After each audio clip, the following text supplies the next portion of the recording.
rolling around at the speed of sound. Those 7 words shouted at the start of Sonic Adventure 2's Cityscape are possibly the most fitting descriptor of the Hedgehog over the course of his 31-year existence.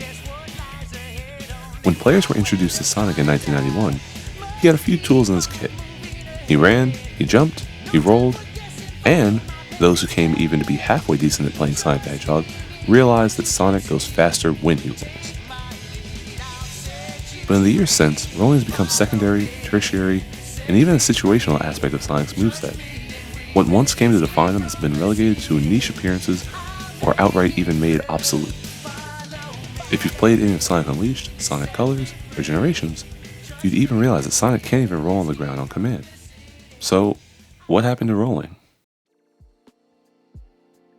For all the talk about Sonic's development, how he was conceived as a competitor to Mario, how Eggman's design is unintentionally reminiscent of Theodore Roosevelt, the inclusion of a somersault is possibly the most iconic. From the pages of Yuji Naka's notebook, in which he penned ideas for Sonic, at one point he was a rabbit, and then an armadillo. There was one constant: Sonic could somersault. From the character's conception, one of the defining traits of Sonic was that he should have a simple control scheme. Jumping on enemies in video games was certainly normalized by the time Sonic the Hedgehog rolled around, but it usually came with a level of risk. For characters like Mario, who could jump on enemies, they could do so only with their feet. Hit an enemy with your head from below, and you'll take damage. Sonic's ball form subverts that by giving him a damaging hitbox all around him. That naturally evolved into his ability to roll on the ground, which, when combined with the sloping terrain of Sonic zones, allowed him to gain speed faster than he could on foot. While some classic Sonic levels, Marble Zone, Labyrinth Zone, limited the usefulness of rolling, the move quickly became a staple in his toolkit. By Sonic the Hedgehog 2, players could roll on command thanks to the spin dash, allowing them to generate velocity to clear gaps and reach end goals faster. Rolling in the spin dash effectively categorized the Sonic series as its own genre of platform game, physics-based or pinball influence, due to the variation in how Sonic interacted with terrain. This may be best emphasized by the existence of Sonic Spinball or the numerous casino and pinball-themed levels in the series. It was never enough to have Sonic simply attack enemies. His momentum was key in carrying him through each action. Rolling in the spin dash was left largely intact throughout this classic series. Even Sonic 3D Blast kept the moveset, though the isometric view, largely flat terrain, and exploration-focused gameplay made it was less useful than side-scrollers. But with the jump to 3D, rolling quickly took a back seat, as Sonic's preferred method of locomotion relied on his 2 feet. The worst part about the eventual decline of rolling in Sonic is that, for a while, the move was still viable, if largely unnecessary for regular gameplay. In the Sonic Adventure series, the spin dash was mapped to a single action button, simplifying its input scheme even more so than the classic series. And while charging up a spin dash and jumping out of it was still useful for clearing swaths of terrain, rolling itself came with a trade-off: level design and traction. In the two-dimensional planes of the classic series, shuttle loops were tailor-made for rolling. When Sonic Team recreated the loops in 3D, they quickly became littered with artificial speed boosters that benefited from an upright Sonic. The second section of Emerald Coast, right when the stage's music changes, in Sonic Adventure is possibly the most clear example of the shift in physics. Try running on the rock wall and you can easily reach the passage on the top left of the screen. A spin dash on that same wall, however, yields unruly results, as a lack of traction and gravity encouraged Sonic's ball form to careen back to ground level. The 2D games on the Game Boy Advance ran into a similar level design issue, albeit related to a preference for platforming over speed. Developed in part by Dimps, the Sonic Advance trilogy introduced a penchant for bottomless pits and level design that needed to suit the distinct playstyles of not only Sonic, Tails, and Knuckles, but also Amy. Changes which spelled chaos for a game about speed. While Sonic could largely run unencumbered through the classic games, save for the lowest possible reaches of areas like Starlight Zone, the Advanced series gradually sprinkled in pits and obstacles that can quickly trip up someone playing at full speed. Rolling wasn't only discouraged by infrequent shuttle loops, but also by inconsistent level design that prioritized making careful jumps over horizontal speed. By the time the boost formula is introduced in Sonic Rush and carried into the 3D games, rolling is near obsolete.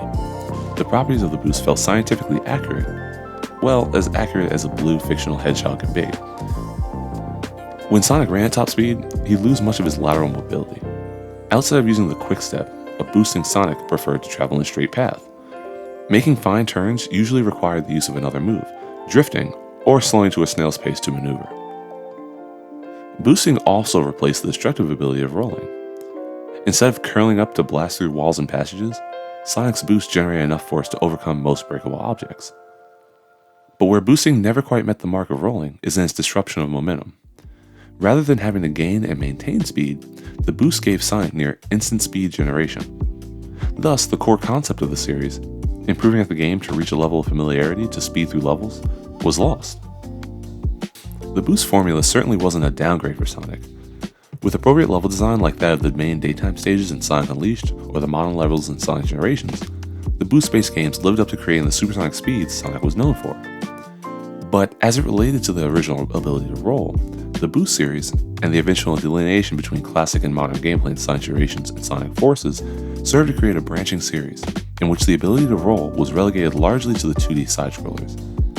In the 2D games, rolling would return to relative form in the Sonic the Hedgehog 4 duology. Part 1 of that series, released in 2010, however, lacked the same physics engine as the classic games it supposedly built on. Sonic instead had the homing attack to travel horizontal stretches. When he did roll and reach the top of a slope, he'd uncurl, putting him back into a freefall state without an active hitbox, making things like Badnik bouncing a feel the pass.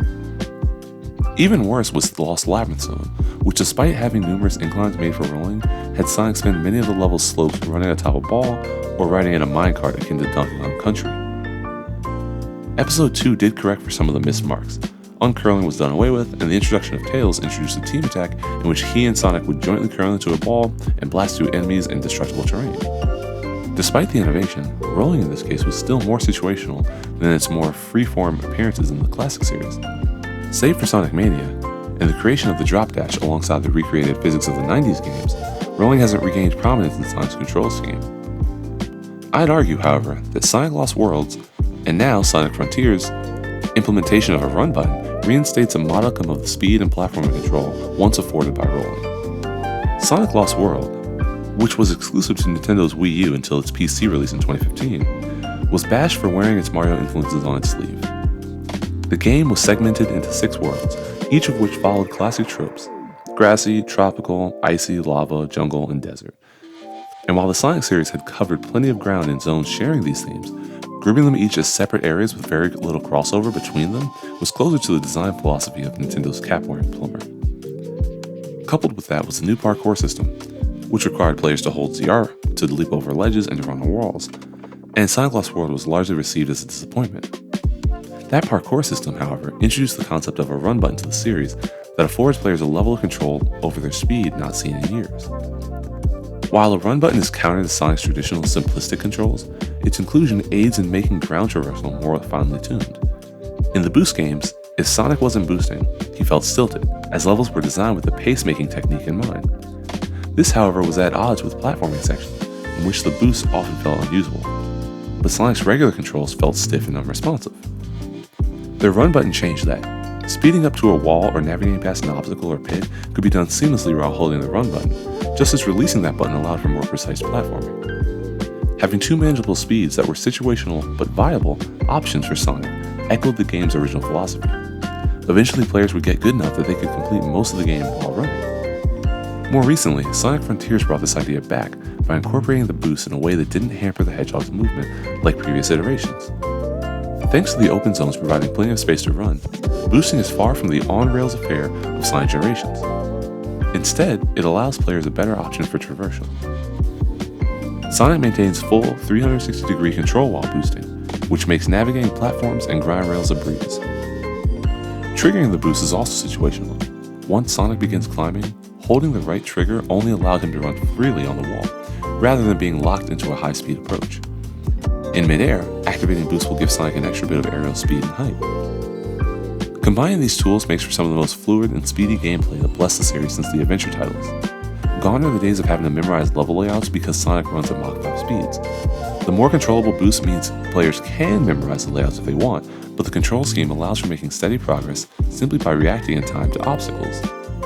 If the reworked boost wasn't enough of a feather in Sonic Frontiers' cap, the game also marks the first time the drop dash is usable in 3D. To be fair, the move is entirely optional.